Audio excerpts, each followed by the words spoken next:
Seguimos en una nueva oportunidad del programa de Walter Gione y llegamos al momento central del programa, cuando Walter entrevista, en este caso, a una personalidad.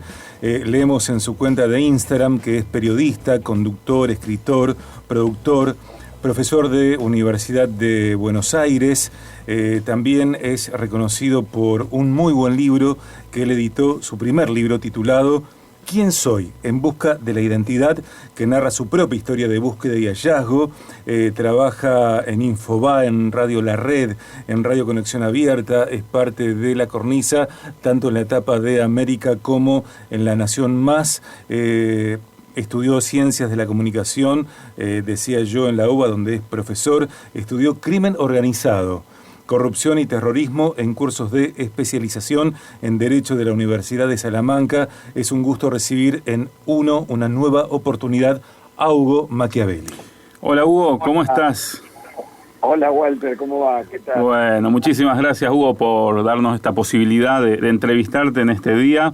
Para nosotros muy importante tenerte. Bueno, sabrás aquí desde nuestra ciudad, en Rosario, la provincia de Santa Fe, y bueno, como sos un periodista de investigación, estamos un poco abordando un tema muy, muy importante para nosotros, para esta provincia, que es la inseguridad.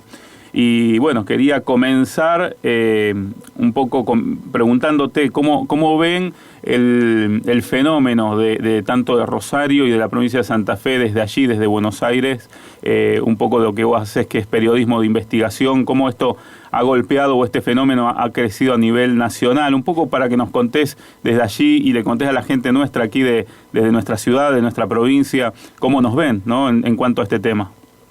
Bueno, Walter, mucho gusto y también por la oportunidad de participar de tu programa.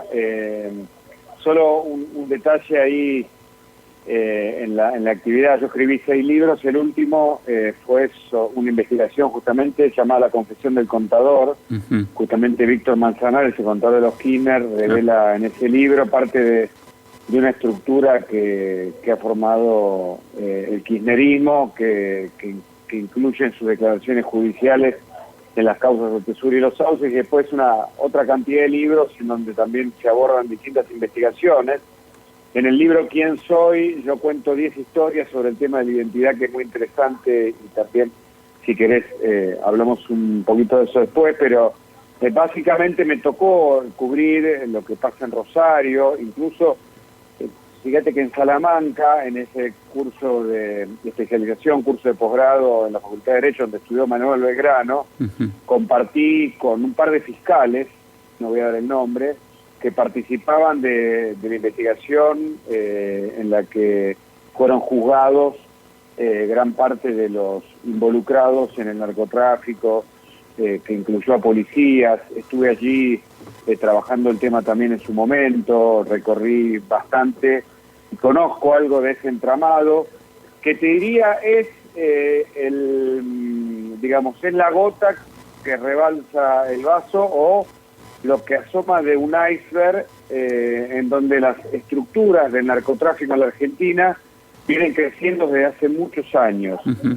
De hecho, ahora se sabe que lo que pasa en Rosario con algunas detenciones de narcotraficantes importantes aquí en el conurbano se viene replicando entre nosotros, en la provincia de Buenos Aires, con distintas fases que develan el desborde de la cantidad de droga y de lavado de dinero en la utilización de empresas por parte de los narcotraficantes. Y no es nuevo, porque en algún momento la Argentina fue también, ahora bajó, pero hay que estar atentos, fue el lugar en donde los grandes narcos de América Latina venían a lavar su dinero. Meyendorf, por decir un caso, el propio Mi Sangre, claro,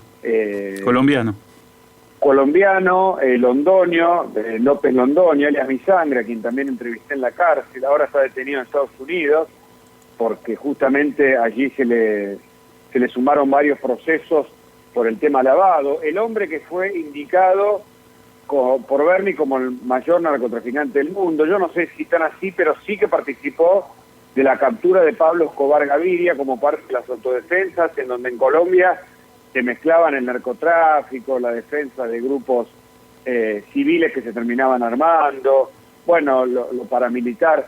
Todo lo que pasó en Colombia tuvo su réplica entre nosotros en la fase del lavado, y de a poquito, en la otra punta de esta cadena, se fueron instalando del narcomedudeo pequeños grupos que, como clanes, lo mismo que pasa en Colombia después de la desarticulación de los grandes carteles, pequeños clanes familiares, grupos que van incorporando distintas fases, como los soldaditos que ocurren en Rosario, los sicarios, distintas fases de una estructura criminal que termina con, con hombres poderosos que compran primero para lavar su dinero vehículos, distintos bienes, y después cuando el dinero crece por los puestos de venta y demás, necesitan contratar a otras fases de esa narcocriminalidad para matar a sus contrincantes en la pelea por territorio, barra brava, como pasó aquí alrededor de la Salada, esa gran feria que tenía también grandes narcos que venían también de los barra bravas, hombres de la policía, como pasó en Rosario, que se dedicaban a la doble tarea, y después terminan en la fase del lavado, que es una fase, insisto, de avanzada, en donde señalamientos de informes internacionales decían que a la Argentina los grandes narcos iban a lavar el dinero, como pasó con el hijo de Pablo Escobar Gaviria, la exmujer de Pablo Escobar, y lo que pasó cuando quisieron lavar a través de distintas empresas aquí muy importantes, instaladas, algunas en zona norte, una propia terminal que se quería hacer, Santos se llamaba la mujer de Pablo Escobar, ya te voy a decir el nombre, y eso también fue determinado en una causa que sigue en proceso, la lleva el juez Barral de Morón, el juez federal de Morón, que tiene un juicio pendiente en donde tanto... María Isabel Santos. Exacto.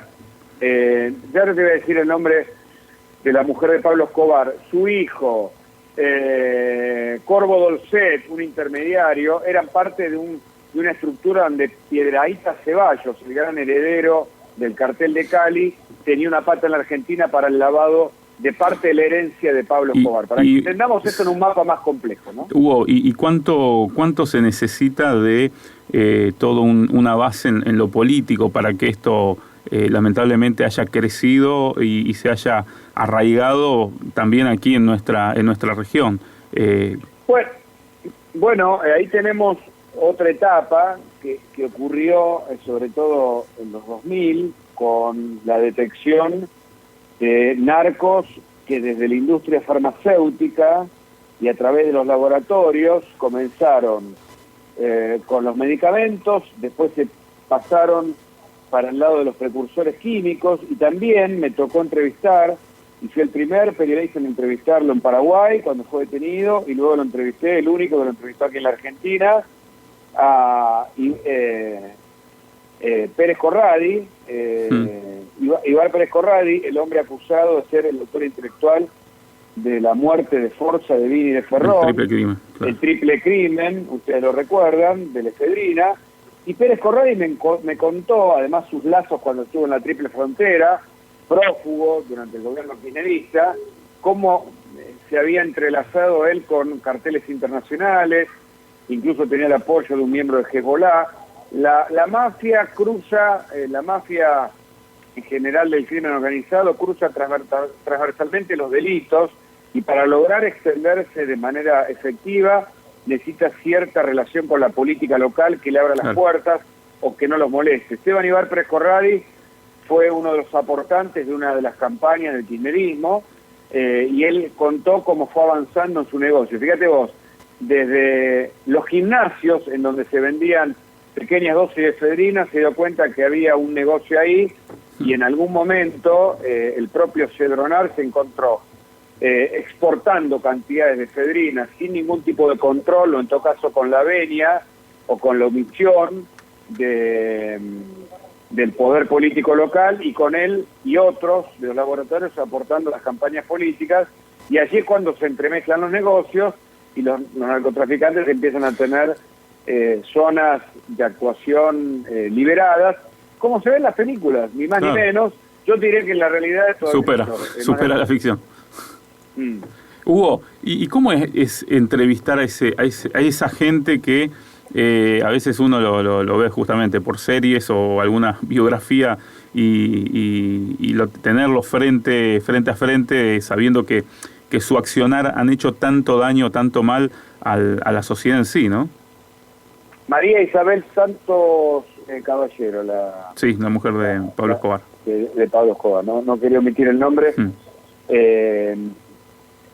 Mira, nuestro laburo es interesante, incluso cuando en una entrevista vos tenés que intentar desarticular a quienes ya sabés que van a omitir responderte. Hay maneras, hay algunas estrategias para lograr desnudar al entrevistado en el sentido metafórico de la palabra. Las entrevistas tienen distintas posibilidades. Pueden tener como metáfora el ring, cuando se trata de un político audaz, que sabés que te está mintiendo y que está diciendo algo que es lo contrapuesto a lo que ocurre. Eso es bastante habitual. Hay una entrevista mucho más amable, cuando te toca, por ejemplo, ayer entrevisté a Brian Castaño, un campeón del mundo del boxeo que van a enfrentar ahora, está en Los Ángeles, y va a enfrentar a un triple campeón del mundo por una triple corona que nunca tuvo ningún argentino, y entonces es una entrevista amable, destacando los valores. Y cuando vos tenés que entrevistar los valores de un deportista, y cuando vos tenés que entrevistar a alguien que se disfraza y que es capaz de permanecer prófugo durante tanto tiempo, con habilidades tanto discursivas como capacidades de otra naturaleza, y que sabés que es difícil, la jugada es mayor. Creo que lo inicial y lo que no puede quedar inadvertido para un periodista es su propia formación. Vos no podés desconocer ningún aspecto de tu entrevistado, ningún aspecto antes de la entrevista. Eso es lo primero que se requiere. Y después, sabiendo cuáles pueden ser las respuestas, las instancias, en el momento tenés que tener una estructura de base para después jugar con la habilidad y la sensación de lo que en el momento el cuerpo a cuerpo te permite. Lo que vemos hoy en el periodismo, para concluirte tu respuesta de manera acabada, vemos mucha vagancia en general. Vemos que la gente, en general, se lo ve no en el periodismo, se lo ve en la función pública. La gente no labura, ¿viste? Básicamente, ¿sabés, Walter? Entonces quieren de repente lograr un objetivo sin hacer el camino necesario. No labura, no lee. Yo lo veo permanentemente, y como profesor también. Hay que hacer un trabajo, ¿viste? Hay que pagar el precio. Y el precio significa que cuando uno entrevista a alguien, mínimamente tiene que conocerlo, tiene que hablar sobre esa persona.